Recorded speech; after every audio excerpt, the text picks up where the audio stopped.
मैं आपसे कह रहा हूं प्रसंग किस बिंदु पर रोक दिया गया था। कृष्ण जी से भी वो मांगने वरदान मांगने। हाँ, प्रसंग यहाँ पे रोका गया कि लक्ष्मण जी के सामने जी कहने रख दिए राम जी ने। यहाँ पे मैंने रोका था प्रसंग को। अब देख रहा था कि ध्यान कहाँ लगा। और एक बात ऐसा भी हो जाता है ना, भजन में लग जाते हैं तो भजन का आनंद लेने लगे तो कथा से मन थोड़ा दिया। अब मैं उसी पॉइंट पर उसी विषय पे आता। राम जी ने कहा जरा पहचानो तो ये कहने भोजन की है कि नहीं, भाभी की है कि नहीं है। बड़ा महत्वपूर्ण बिंदु है, समसामयिक है और घर घर में इसको ग्रहण करने की आवश्यकता है। आज जो मैं बोल रहा हूँ, यहाँ जो मैं बोल रहा हूँ, तो लक्ष्मण जी का उत्तर देखें। वाल्मीकि रामायण किष्किंधा कांड का 6वां सर्ग 22वां श्लोक। लक्ष्मण जी ने कहा भैया ना हम जानामि केयूरे, केयूर हाथों में जो गहने पहने जाते हैं, बाजी बंद करते हैं। ना हम जानामि केयूरे और ना हम जानामि कुंडले। मैं नहीं जानता कि ये कानों के कुंडल भाभी मां के हैं। मैं नहीं जानता कि हाथों के गहने भाभी के हैं। क्यों नहीं जानते? अब राम जी पूछ रहे हैं, हमारे राम जी इसलिए पूछ रहे हैं कि आने वाले समय में जब ये कथा कही और सुनी जाए तो ये समाज इससे कुछ सीख है। मैं इसलिए नहीं पहचानता। लक्ष्मण जी कहते हैं मैं आपके साथ तो रहा पर आज तक मैंने नजर उठा करके अपनी भाभी का मुख नहीं देखा। तुम दिन भर साथ में रहते हो, साथ में रहता हूं, लेकिन नजर नीची रखता। मैंने भाभी का चेहरा नहीं देखा कि कानों में क्या पहने हैं, गले में क्या पहने हैं, तो कैसे पहचानोगे? तो लक्ष्मण जी ने कहा केवल एक चीज पहचान रहा हूं। एक चीज कौन सी? तो लक्ष्मण जी कहते हैं नूपुरे, पांव में पहने जाते हैं नूपुर। नूपुरे त्वाभिजानामि, मैं जानता हूं कि ये नूपुर मेरी भाभी मां सीता के हैं। क्यों? क्योंकि नित्य पादाभिसेवनम, मैं रोज इनके चरण छूता हूं, मैं रोज अपने भाई भाभी के चरण छूता हूँ, तो मेरी नजरें पाँव में पड़ती हैं तो मैं पहचानता हूँ कि भाभी माँ सीता ये नूपुर अपने पाँव में पहनती। हम तरह तरह की हंसी करते अपनी भाभियों से, तरह तरह के प्रयास करते अपनी बुआ से, तरह तरह के प्रयास करते अपनी मामी से। ये कचरा है, ये विशुद्धता नहीं है। माँ के समान आदरणीय है, बुआ माँ के समान आदरणीय है। भक्त पत्नी च मातुली, पितृ पत्नी, भ्रात पत्नी, ससुरश्च भगिनी सुता, इनका सम्मान करना सीखिए। भगवान कृष्ण ने कहा बुआ तुम तो हमारी माँ के बराबर हो, देवकी की जैसी हो, बताओ क्या चाहिए, आपकी इच्छा पूरी कर दो। यही बिंदु चल रहा था, आपकी इच्छा पूरी कर दो। सुदर्शन ने कहा और कुछ नहीं चाहिए। मैं तुमसे ये कहती हूँ कि अगर मेरे बेटे से शिशुपाल से कोई गलती हो जाए तुम क्षमा कर देना, मारना दो। माँ बोल मेरे बेटे के अपराध क्षमा कर देना, ये माँ मांग रही है। भगवान कहते हैं अरे बुआ तुम एक अपराध की बात करती हो कि कोई गलती करे तो माफ कर देना। मारने लायक मैं तेरे बेटे के 100 बार क्षमा कर दूंगा, 100 बार इसकी गलतियां क्षमा करूंगा। स्वतः सभा ने सोच लिया कि 100 के आगे थोड़ा जाएगा। अरे कभी कभार लोगों से गलतियां होती हैं, 1 2 4 6 करेगा, 100 तो बहुत हो गई।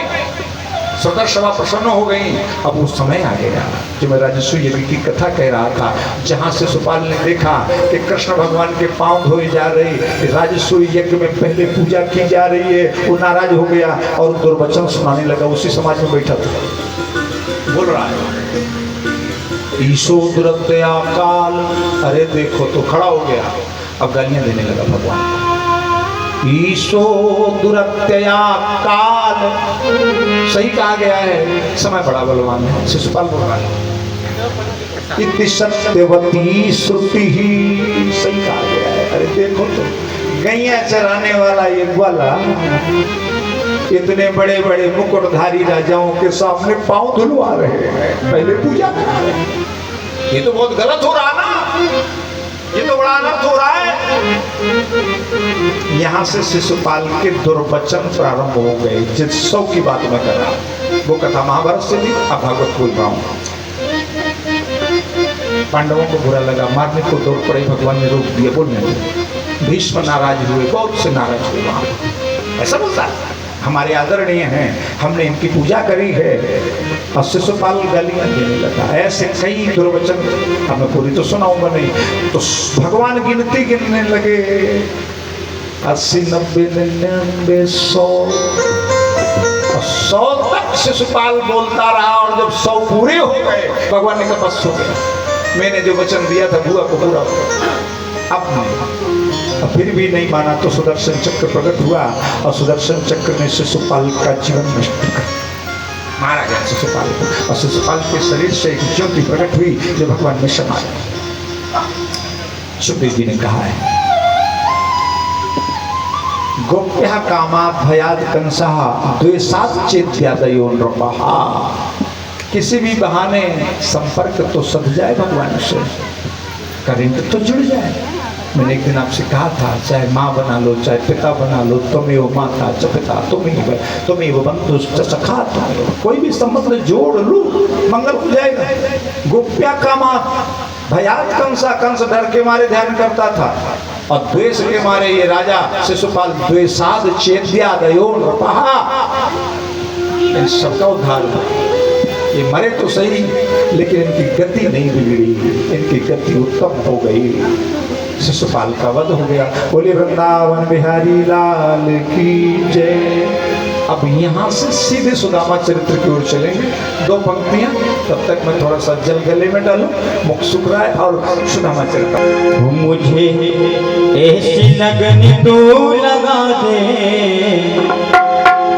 मुझे ऐसी लगन तू लगा दे, मैं तेरे बिना पल ना रहूं। मुझे ऐसी लगन तू लगा दे, मैं तेरे बिना पल ना रहूं।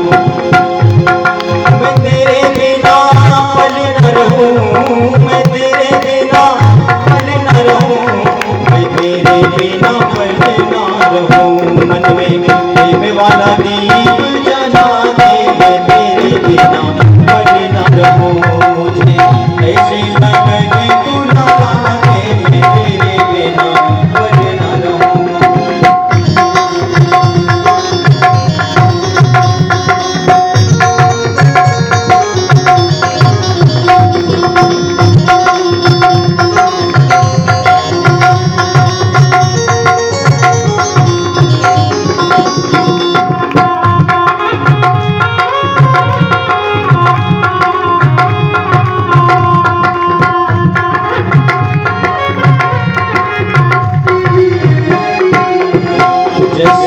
जल बिन मछली पल ना जिए, बस सड़कों में घड़ी घड़ी तेरे लिए।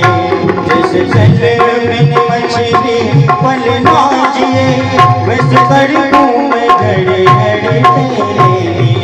नशा प्रेम वाला ऐसा चढ़ा दे, नशा प्रेम वाला ऐसा चढ़ा दे, मैं तेरे बिना पल ना रहूं। ऐसे लगन तू लगा दे, मैं तेरे बिना पल ना रहूं।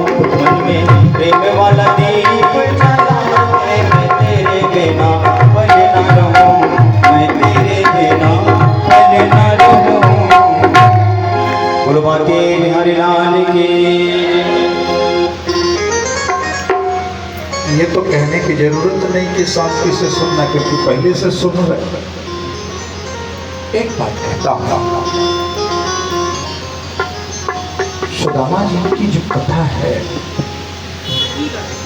वो 18 पुराणों में केवल श्रीमद् भागवत पुराण में ही है, दूसरे ग्रंथों में नहीं।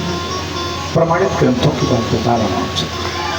सुदामा जी का चरित्र थोड़ा सा वर्णन गर्ग संहिता में लिखा हुआ है। कभी भी आप पढ़ सकते हैं। जो बात कहीं तो जाऊंगा कभी भी, गर्भ संख्या में लिखा हुआ है। दिक्कत ये है कि इतने आवरण चढ़ा दिए गए सुदामा जी की कथा में हम लोगों के द्वारा कि सत्यता को ढूंढने में दिक्कत हो रही है। बड़ी जिम्मेदारी से बोलूंगा, कोई चाहे तो बगल में ग्रंथ रख के पढ़ता चले और मैं कहता चलूं। इतने पर्दे डाल दिए गए हैं कि सत्य जो उचित वर्णन है जो है श्रीमद् भागवत में, उसमें ढूंढने में दिक्कत हो रही। हाँ, कितने गहरे, कितने गहरे। क्यों? नई पीढ़ी में एक धारा बह रही है, एक धारा बह रही है। हम कथा कहने आए हैं, ऐसा करो कि ये खूब मगन हो जाए हमसे, ऐसे गीतों का चयन करो, ऐसे रूप बनाओ, ये सब प्रसन्न हो जाए तो हमको दोबारा बुलाएंगे।